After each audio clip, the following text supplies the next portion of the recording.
Nah, para mufassirin kemudian mengatakan bahwa hadis ini ketika Rasulullah mengatakan manhumani la yashba'ani, ada dua kelompok yang tidak akan pernah puas dengan hasil apapun yang mereka kejar.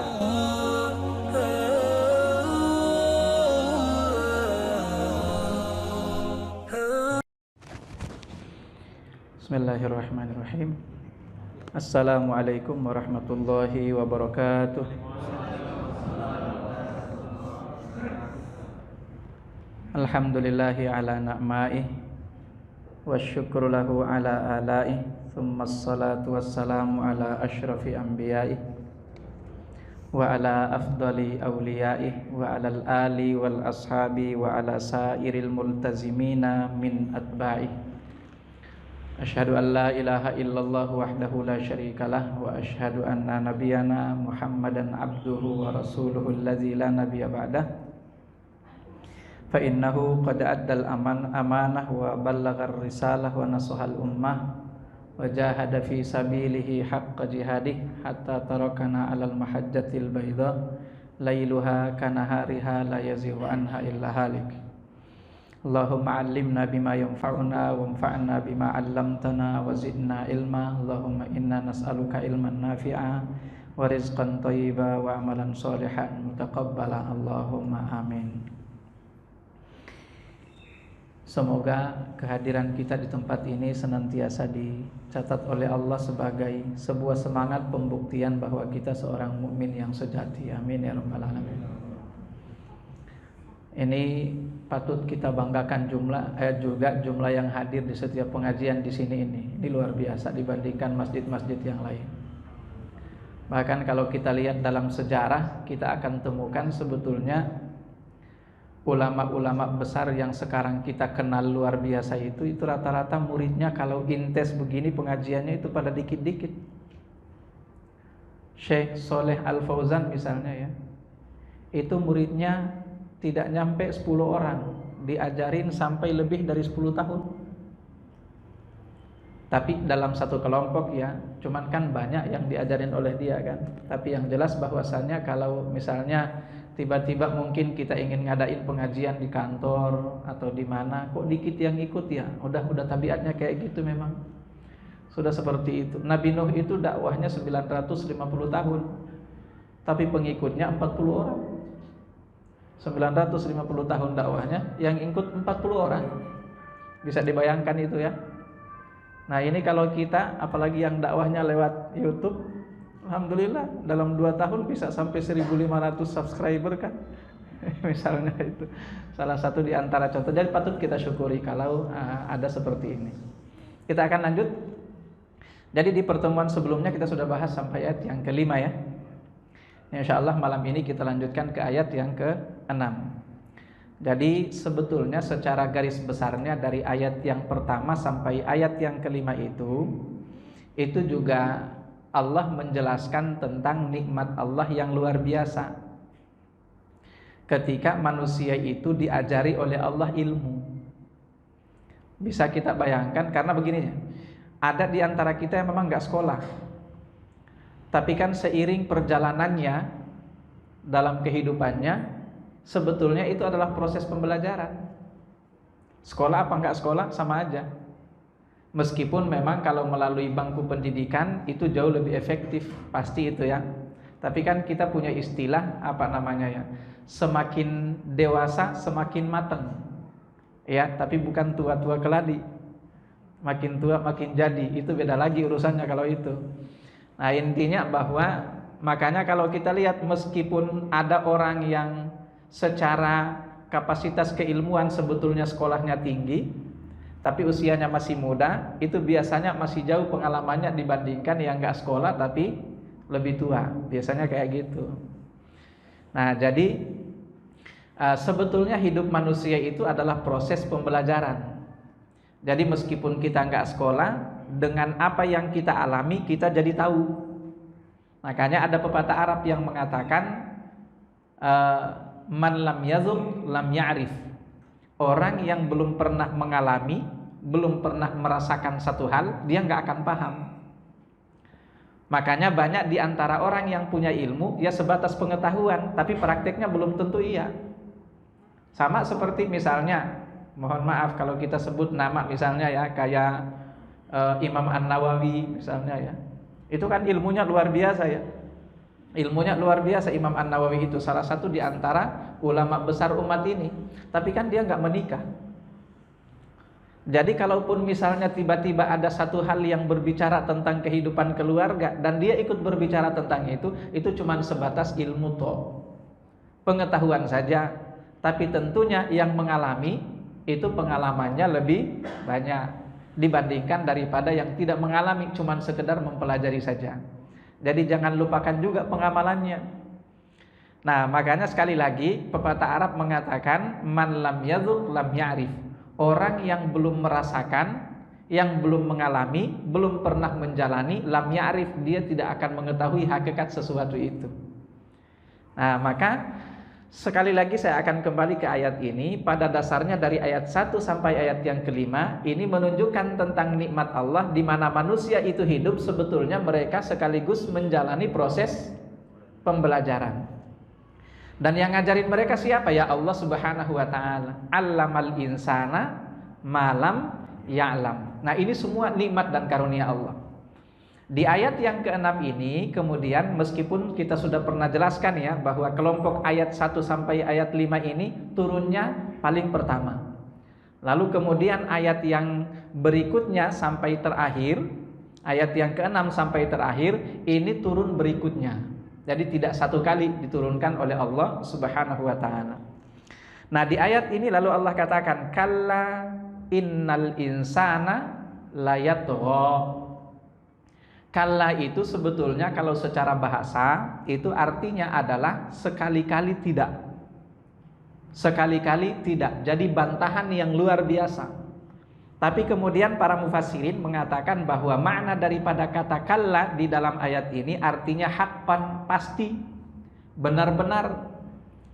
Nah, jadi kalau kita lanjutkan kalla, kalau kita artikan tadi kalla artinya hakpan, benar-benar, itu artinya kalla innal insana layatgha, benar-benar manusia itu layatgha. Benar-benar al-insan itu layatgha. Dan kata yatgha di dalam ayat ini itu didahului oleh Allah dengan lam. Saya sudah pernah jelaskan tentang lam itu. Lam itu disebut lamut taukid atau adatut taukid. Lam yang menunjukkan penegasan. Jadi kalau di awal ayat sudah ada kata kalla, pasti, benar-benar. Nah, kemudian di kata yang terakhir juga Allah menggunakan kata la sebelum kata yatgha. Karena fi'il atau kata kerja yang sesungguhnya itu adalah yatgha. Nah, pertanyaannya, yatgha itu artinya apa? Dari kata tagha, yatgha. Nah, kemudian masdarnya tughyan. Itu artinya adalah melampaui batas.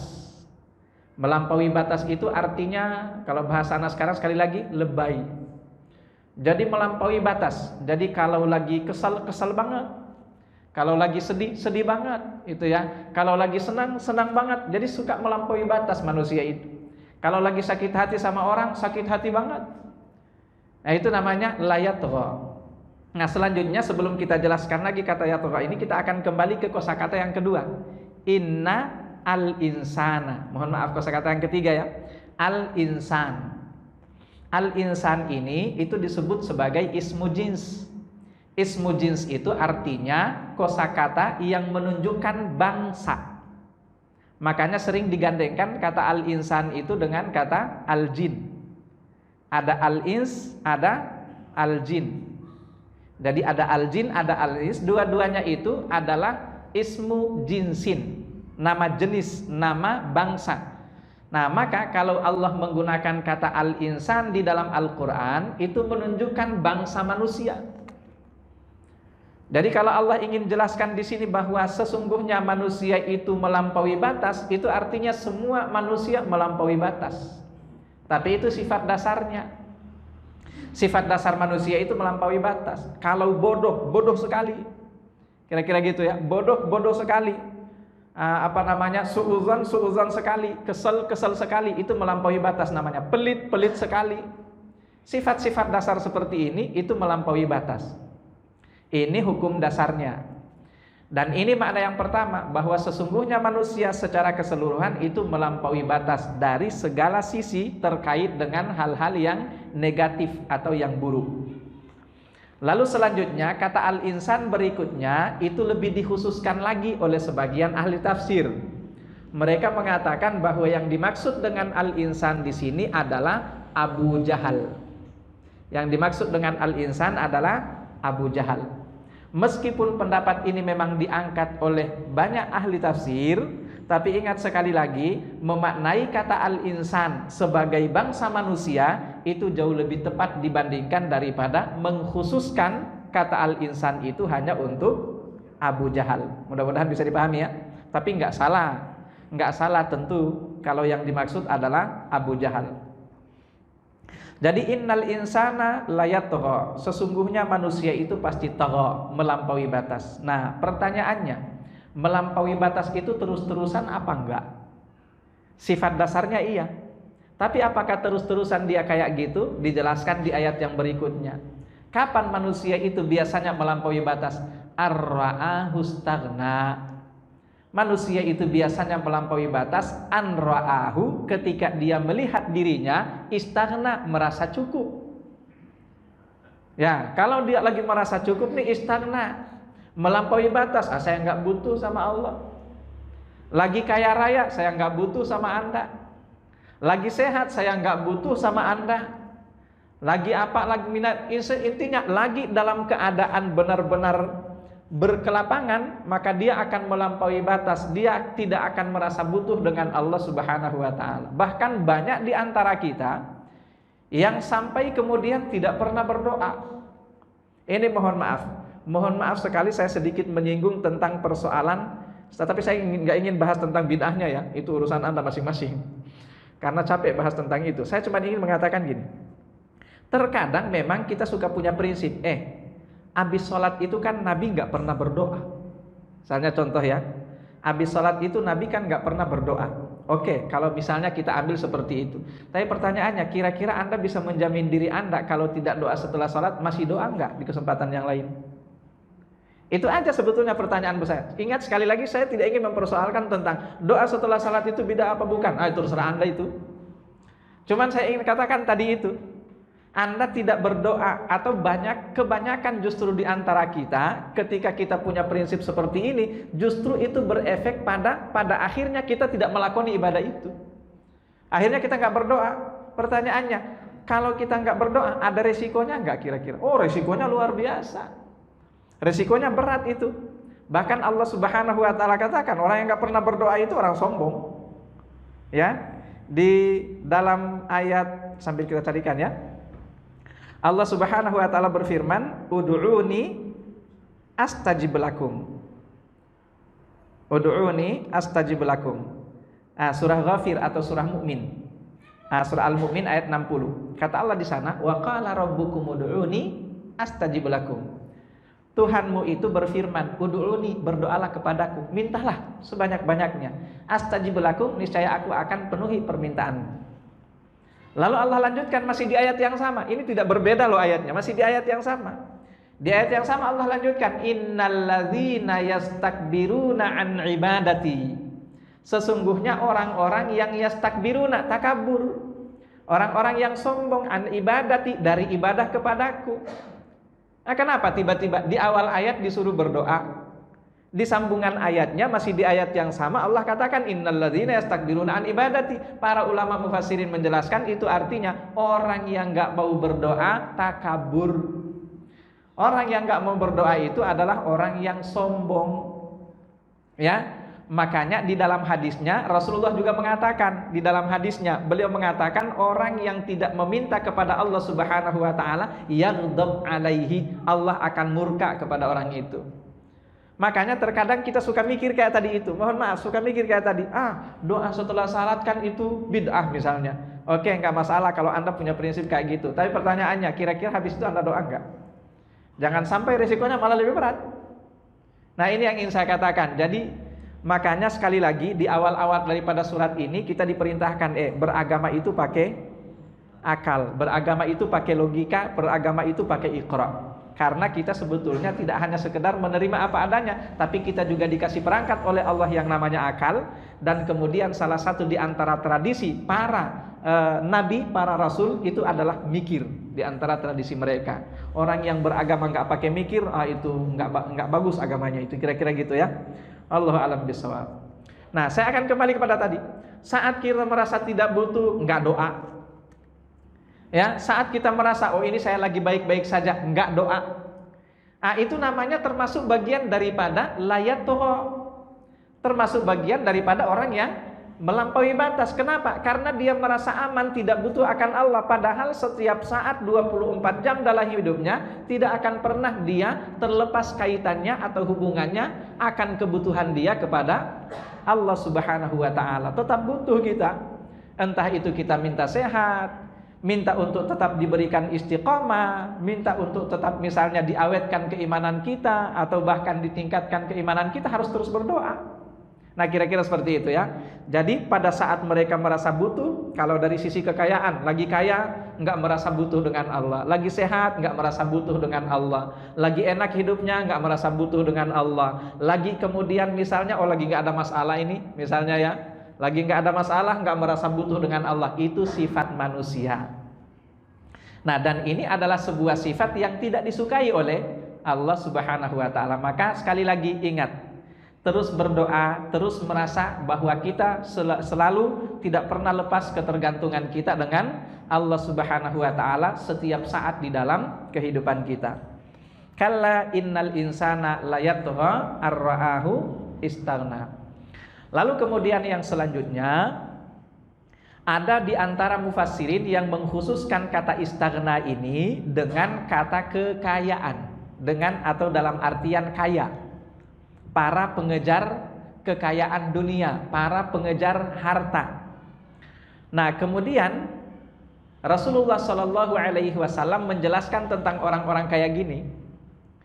Meskipun dia punya harta yang banyak, tapi kata Nabi gini, dalam sebuah sabdanya Rasulullah SAW mengatakan,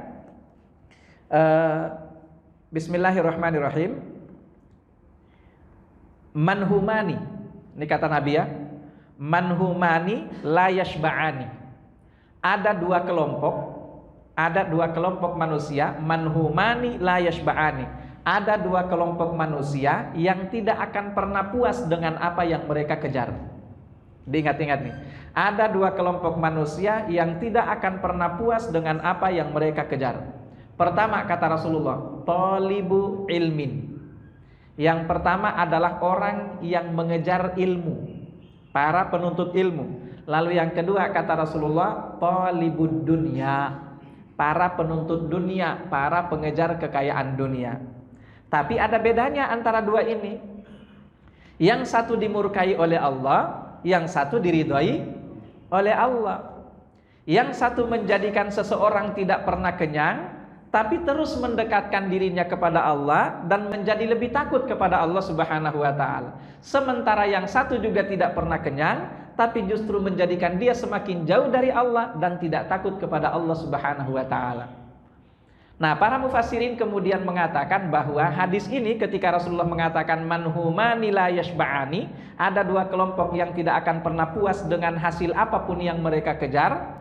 Lalu kemudian kata para mufassirin, yang pertama yaitu thalibu ilmin, para penuntut ilmu, meskipun mereka tidak puas dengan apa yang mereka kejar, selalu haus dengan itu, tapi ini menjadikan mereka, digambarkan oleh Allah melalui firman-Nya surah Fatir ayat 28, innama yakhsyallaha min ibadihi al-ulama.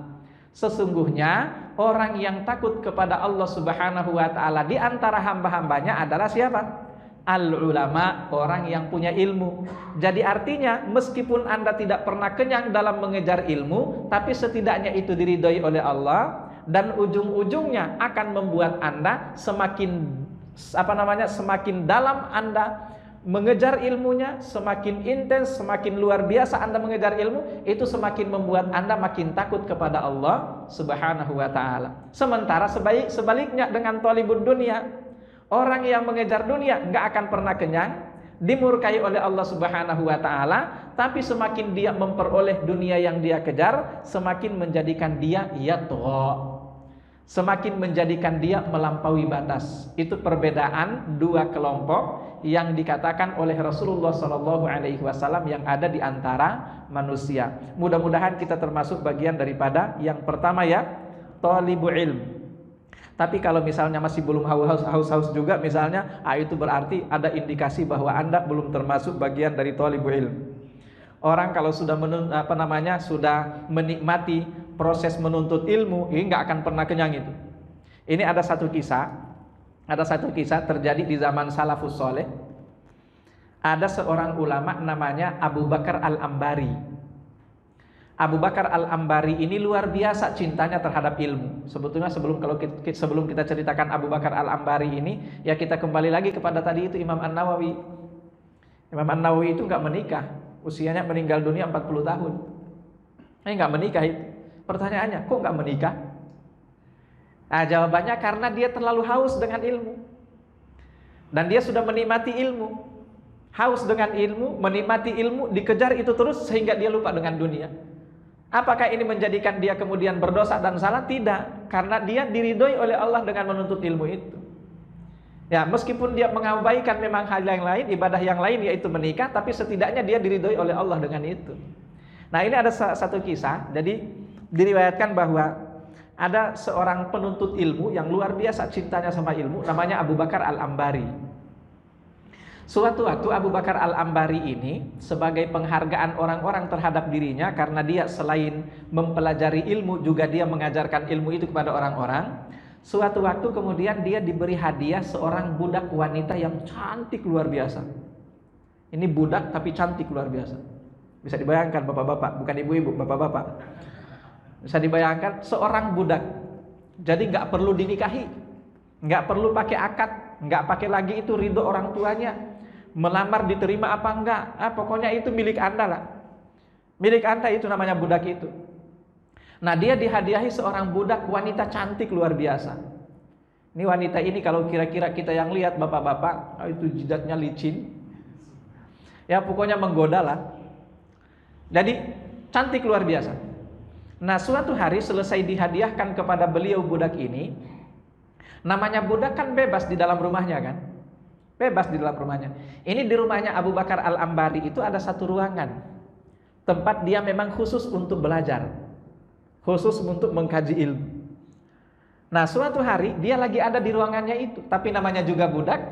Mungkin dia pikirkan kewajiban dia kan untuk melayani majikannya kan. Masuk dia di kamar itu. Tanpa dipanggil dia masuk di kamar itu. Ini bapak-bapak bisa ngebayangin Pak.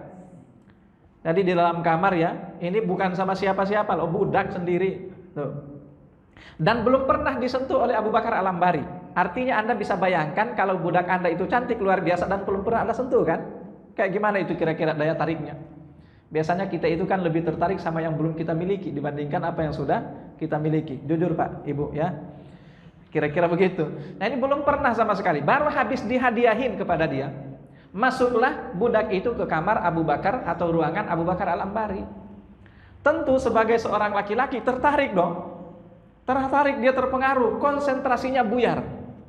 Buyar konsentrasinya, namanya juga cakep. Kira-kira begitu, sama dengan Yusuf. Yusuf juga kan konsentrasinya buyar juga. Cuman karena dia takut sama Allah ya, akhirnya dia bisa sanggup untuk menghindari itu kan. Nah, ini punya dia sendiri. Nah, ketika masuk, konsentrasinya langsung terganggu. Kalau kita pinjam bahasanya siapa namanya, Ustadz Dasat Latif, koslet langsung. Iya, koslet langsung itu Abu Bakar Al-Ambarinya. Nah, iya. Melihat kondisi seperti itu langsung dia terpikir, wah bahaya nih. Ini bahaya nih. Kalau sampai seperti ini, bisa waktu saya membaca bisa kebuang nih waktu saya membaca nih. Waktu saya mempelajari ilmu ini bisa kebuang. Padahal kan kalau misalnya kita yang normal ini mungkin mikirnya paling cuma 1 jam ini nggak apa-apalah. Badan juga kan butuh untuk dikasih haknya kan. Mungkin kalau kita mikirin kayak gitu. Tapi Abu Bakar Al-Ambari karena saking menikmatinya dan hausnya terhadap ilmu, sehingga bahkan jangan 1 jam, setengah jam sekalipun dia nggak rela itu untuk dipakai menjadi hal dipakai waktunya itu untuk hal-hal yang lain. Akhirnya ketika dia menyaksikan wanita itu dan langsung dia koslet tadi itu, langsung dia manggil pembantunya yang lain, bawa budak ini ke pasar budak sekarang juga, dan juallah dia sekarang juga. Bayangkan tuh. Bawa ke pasar budak, juallah dia sekarang juga. Ini budaknya kaget kan, loh apa salah saya? Emang saya salahnya apa? Akhirnya dia nanya, wahai Abu Bakar Al-Ambari, emang salah saya apa? Apa kata Abu Bakar Al-Ambari? Karena dia juga orang beriman kan, dia juga orang tahu, punya akhlak. Anda nggak punya salah, nggak ada salahnya Anda itu. Cuman saya nggak kepengen konsentrasi saya menuntut ilmu itu terganggu gara-gara kehadiran Anda. Cuman itu doang sebetulnya. Kalau misalnya bicara salah, apa salah saya? Nggak ada, Anda nggak punya salah. Cuman sekali lagi, saya tidak kepengen membuang-buang waktu. Saya masih lebih menikmati ini dibandingkan daripada hubungan yang bisa saya lakukan dengan seorang budak. Akhirnya apa yang terjadi? Dijual budak itu. Nah ini yang saya katakan tadi. Jadi penuntut ilmu itu kalau mereka memang benar-benar sudah merasakan luar biasa nikmatnya menuntut ilmu, itu akan haus terus. Sama dengan orang yang mengejar harta. Makanya saya katakan tadi, pertanyaan besarnya untuk kita yang hadir di sini, kira-kira udah kayak gitu belum hausnya? Atau masih malas-malasan baca buku? Ya ikut pengajian, ya Allah malas kok, mager banget ya misalnya. Ah itu berarti Anda belum merasakan tradisi para penuntut ilmu. Kira-kira gitu ya. Wallahu a'lam bishawab. Kita kembali. Jadi itu makna yang kedua dari innal insana la yatgha ar-ra'ahu istaghna. Jadi ar-ra'ahu istaghna ketika dia punya harta, ketika dia punya kekayaan karena dia mencari kekayaan dengan luar biasa antusiasnya di dunia ini. Selanjutnya, masih ada yang mengatakan bahwa ini adalah Abu Jahal. Dan memang dalam satu riwayat diceritakan bahwa Abu Jahal itu kalau lagi punya duit banyak, itu apa yang dia lakukan? Dia harus beli baju baru. Satu, pokoknya wajib nih. Pokoknya wajib. Kalau ada duit, dia pertama harus beli baju baru. Kemudian beli kendaraan baru. Kemudian yang kedua, makanannya juga harus baru. Makanya makanan baru itu ya mungkin kalau kita makan di restoran lah gitu ya. Kemudian yang ketiga, wasyarabuhu. Minumannya juga harus baru, artinya enggak yang biasa.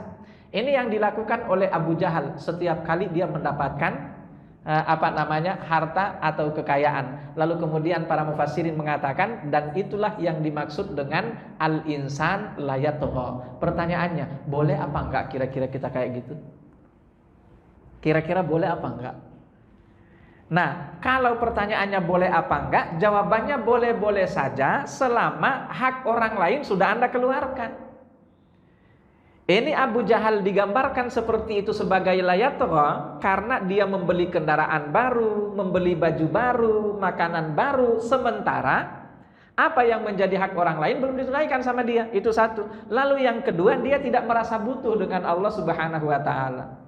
Kita juga jangan kemudian mentang-mentang kita bacakan riwayat ini lalu kemudian udah nggak mau lagi beli baju baru, nggak juga. Ya, kenapa? Karena Rasulullah ketika ditanya tentang baju baru dan baju yang bagus ya, Rasulullah menjelaskan tentang sombong. Kata beliau, la yadkhulul jannata man kana fi qalbihi mithqalu dzarratin min kibr. Tidak akan masuk surga orang yang di dalam hatinya ada benih kesombongan meskipun hanya sekecil biji zarrah. Para sahabat nanya, ya Rasulullah, ahadun yuhibbu an yakuna thawbuhu jamilan wa na'luhu jamilatan. Wahai Rasulullah, bagaimana kalau orang suka kalau bajunya itu cakep, dia suka juga kalau sendalnya cakep. Bajunya cakep, sendalnya cakep, dia suka kayak gitu. Maka Rasulullah menjawab, al-kibr, sombong itu adalah batarul haq, menolak kebenaran, wa ghamtun nas, dan memandang remeh orang lain. Nah, ini Abu Jahal dikatakan sebagai la yatgha karena yang tadi itu masuk dalam kategori dia. Ketika dia habis membeli kendaraan baru, kalau dulu kendaraannya onta ya, habis membeli kendaraan baru, itu orang-orang yang lain dipandang remeh sama dia. Dan juga dia menolak kebenaran, yaitu sombong yang sebenarnya kayak gitu. Tapi kalau Anda hanya sekedar suka memang untuk pakai pakaian baru, apalagi juga suka punya kendaraan yang nyaman, itu juga kebutuhan sebetulnya dalam Islam. Karena harus kita ingat juga ya, salah satu di antara kebutuhan dalam Islam itu adalah kendaraan yang nyaman. Itu ya, kendaraan yang nyaman itu kebutuhan loh dalam Islam itu. Rasulullah SAW sampai kemudian mengajarkan kita satu doa. Allahumma inni as'aluka daran wasi'an wa markaban hani'a. Ini doa Nabi nih yang diajarkan kepada kita. Apa itu? Allahumma, ya Allah, inni sesungguhnya aku memohon kepadamu as'aluka. Apa yang aku mohon kepadamu? Daran wasi'an, rumah yang luas. Lalu yang kedua, apa kata Rasulullah dalam doanya itu? Wa markaban hanian, kendaraan yang nyaman. Di dalam riwayat yang lain dijelaskan, kendaraan yang nyaman itu kayak gimana? Enggak rewel kalau dipakai. Itu kendaraan yang nyaman, enggak rewel kalau dipakai. Makanya saya katakan tadi, meskipun para mufassirin tadi menggambarkan tentang Abu Jahal itu dengan tipikalnya yang tadi itu, setiap kali memperoleh harta dia selalu beli baju baru, kendaraan yang baru. Bukan di sini titik permasalahannya. Tapi titik permasalahannya itu adalah karena dia menolak kebenaran dan memandang remeh orang lain, selanjutnya tidak memberikan hak-hak orang yang mempunyai hak dari hartanya. Jadi kalau Anda sudah punya, dapat harta nih, dapat orderan misalnya, atau dapat proyek misalnya kan, keuntungannya seberapa? Yang paling pertama harus diingat-ingat adalah seberapa hak orang lain dari perolehan saya ini. Itu dulu. Hak orang lain berapa nih? Ya kan minimal 2,5%. Tapi kan 2,5% itu kan kalau zakat, kalau sudah sampai nisab. Pertanyaannya, kalau belum sampai nisab? Belum sampai nisab memang nggak wajib, tapi masih tetap Anda punya kewajiban atau beban untuk bersedekah. Masih ada hak orang lain di situ. Ya, nggak nyampe. Misalnya kan ukuran nisab itu kan 85 gram emas ya. Ukuran nisabnya. Lagi mana kalau Anda misalnya dapat keuntungan cuman senilai misalnya 80 gram. Alhamdulillah nih nggak sampai nisab, berarti nggak wajib zakat. Tetap aja ada hak orang-orang miskin di situ yang harus dikeluarkan.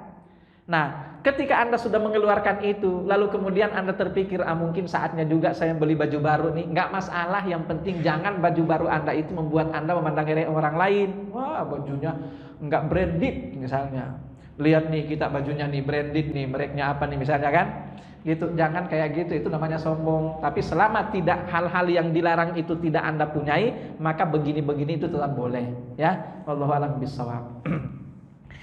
Nah, selanjutnya innal arra'ahu staghna inna ila rabbika arruj'a. Yang harus diingat-ingat lagi adalah inna ila rabbika arruj'a. Sesungguhnya ila rabbika, kepada Tuhanmu, arruj'a, tempat kembalimu. Ini ada satu riwayat yang menceritakan tentang putri Rasulullah sallallahu alaihi wasallam yang saat itu Rasulullah ini masih dalam perjalanan, tidak di Madinah. Sementara putri Rasulullah ini, anak laki-lakinya dalam kondisi sakarat. Rasulullah nggak ada di Madinah. Maka dalam keadaan seperti itu, putri Rasulullah ini mengirim utusan untuk menemui Rasulullah, menghantarkan pesan dari putrinya ini. Apa pesan yang disampaikan itu? Wahai Rasulullah, anak saya sedang dalam keadaan sakarat. Tolong pulang dan saksikanlah anak saya ini. Itu kata putri Rasulullah ini. Tidak dijelaskan di dalam riwayat itu siapa putri Rasulullah ini, tapi sebagian ulama mengatakan itu adalah Fatimah radhiyallahu anha. Ketika mendapatkan berita ini, Rasulullah nggak langsung pulang. Tapi Rasulullah mengirim balik utusan itu dengan pesan sebagai jawaban dari pesan dari putrinya ini. Apa jawaban Rasulullah? Beliau mengatakan gini, Inna lillahi ma akhadha wa lahu ma a'ta wa kullu syai'in indahu bi ajalin musamma fal tasbir wal tahtasib. Ini pesan Nabi ini. Pertama kata Nabi, inna lillahi ma akhadha. Sesungguhnya semua apa yang diambil oleh Allah Subhanahu wa taala dari kita manusia ini, itu memang milik Dia. Itu memang milik Dia, ya, jadi bukan milik kita. Harta kita, uang kita tiba-tiba hilang, milik Allah itu. Anggota keluarga kita tiba-tiba hilang, memang milik Allah. Lillahi ma akhadha, milik Allah semua apa yang Dia ambil. Kesempatan kita tiba-tiba hilang, memang milik Allah. Kesehatan kita tiba-tiba hilang, memang milik Allah. Kekuatan kita tiba-tiba hilang, memang milik Allah. Ada orang yang kena stroke kemudian ingatannya juga hilang, ya memang milik Allah. Semuanya lillahi ma akhadha. Apapun yang hilang dari hidup Anda itu milik Allah, yakinkan itu. Lalu kemudian yang kedua kata Rasulullah, walahu ma'a'ta. Dan semua apa yang nantinya akan diberikan kepada Anda akan rasakan, Anda akan peroleh dalam kehidupan Anda, itu juga sebetulnya adalah lillahi, milik Allah Subhanahu wa ta'ala. Setelah itu Rasulullah melanjutkan, Wa kullu syai'in indahu bi ajalin musamma. Ini pesan yang terkait dengan ini nih. Apa kata Nabi? Wa kullu syai'in indahu bi ajalin musamma. Dan ingat wahai putriku, segala sesuatu dalam kehidupan alam ini itu bi ajalin musamma. Bi ajalin musamma itu artinya ada ajalnya. Ada masa habisnya, ada masa berlakunya, ada masa expirednya, kira-kira gitu ya. Kullu syai'in, segala sesuatu. Maka misalnya hari ini Anda bahagia, nanti akan berakhir itu bahagianya. Hari ini Anda tersenyum, nanti akan berakhir itu senyumnya. Hari ini Anda menangis, juga sebaliknya, tenang aja, nggak akan selamanya itu. Besok Anda akan tertawa. Ya, hari ini Anda miskin, insya Allah nggak akan selamanya itu, kecuali kalau memang nggak berusaha ya, itu beda lagi itu. Memang saya ditakdirkan jadi orang miskin, ya mau gimana lagi? Bukan ditakdirkan jadi orang miskin, ente yang males. Ya, banyak juga yang mengatasnamakan zuhud. Kan Rasulullah itu zuhud.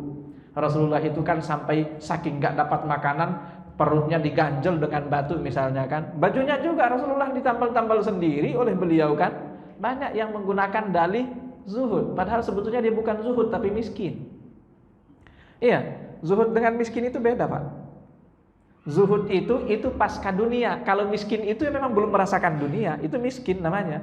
Kita ini rata-rata miskin tapi mengatasnamakan zuhud. Beda, Nabi itu sudah kaya raya duluan, tapi kemudian beliau memilih untuk hidup sederhana. Jadi zuhud itu memilih hidup sederhana, padahal sebetulnya dia sudah miliki dunia ini.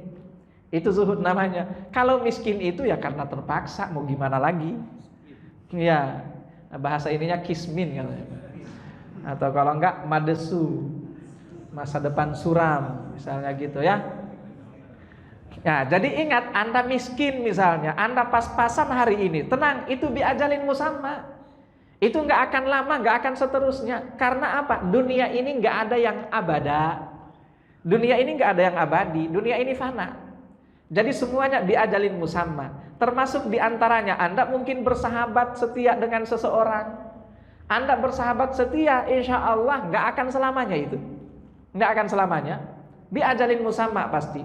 Termasuk diantaranya hubungan suami istri, itu juga biajalin musamma. Saat Anda masih pengantin baru, indahnya luar biasa, seolah-olah dunia ini milik Anda berdua, yang lain ngontrak. Itu kan masih pengantin baru kayak gitu. Tapi ingat, biajalin musamma, itu juga ada ajalnya. Itu ada ajalnya. Nah, jadi kalau misalnya masih kepengen suasana pengantin baru lagi, ya tinggal diulangi lagi. Nah, ibu-ibunya ya. Iya, bapak-bapak, kalau ibu-ibu jangan. Ya, harapin di surga aja lah, nggak lama lagi, insya Allah nggak lama lagi. Nah, tunggu di surga aja, udah tunggu di surga aja, insya Allah nggak lama lagi. Ya, wallahu a'lam bishawab. Jadi ingat sekali lagi, semuanya biajalin musamma. Ada masa di mana Anda jaya, kekuatan fisik Anda luar biasa. Ingat, nanti akan berakhir itu.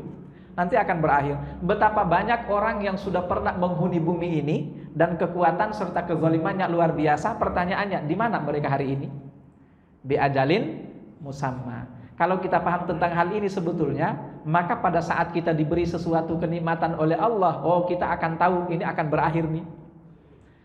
Karena kita tahu ini akan berakhir, kita tahu ini pasti akan hilang, ini pasti akan diambil lagi oleh Allah, maka kita punya dua pilihan. Kita punya dua pilihan dalam kondisi seperti itu. Pilihan pertama, Anda biarkan dan menunggu sampai itu diambil langsung oleh Allah dengan caranya sendiri. Atau Anda memilih cara yang kedua, memberikan itu dengan kerelaan sesuai dengan apa yang dikehendaki oleh Allah dan dibalas oleh Allah dengan keutamaan yang luar biasa. Contoh harta. Anda punya duit hari ini misalnya 1 miliar, kan nantinya akan hilang. Nantinya kan akan hilang kan karena biajalin musamma. Sekarang Anda punya dua pilihan. Tunggu sampai duit 1 miliar itu tiba-tiba hilang sendiri. Tiba-tiba habis ya. Dapat pahala nggak kira-kira kayak gitu? Nggak dapat pahala kan? Hilang sendiri nggak dapat pahala. Atau Anda menyerahkannya langsung dan Anda mendapatkan ridha dari Allah serta dibalas dengan yang jauh berlipat ganda oleh Allah Subhanahu wa taala. Tinggal pilih saja. Kalau kita sudah pahami tentang hadis ini, sekali lagi kullu syai'in indahu bi ajalin musamma, maka kita akan punya prinsip yang mendingan saya milih nyerahin sesuai dengan yang dikehendaki oleh Allah, dapat pahala, dibalas berlipat ganda pula oleh Allah Subhanahu wa ta'ala. Tapi ingat, ujiannya juga berat. Kalau Anda nggak siap, jangan. Anda nggak siap, jangan ya. Jangan sampai Anda kemudian habis itu nyesal, ya Allah banyak banget ya. Nggak bakalan dibalas itu oleh Allah.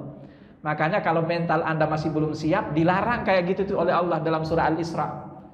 Ya, wala tabsutha kullal basti, jangan juga terlalu boros dalam bersedekah, fataquda maluman mahsura, karena jangan sampai habis Anda sedekah karena terlalu boros, habis itu Anda kemudian duduk dalam keadaan terbenung dan menyesal, ya Allah kok saya sedekahkan ya.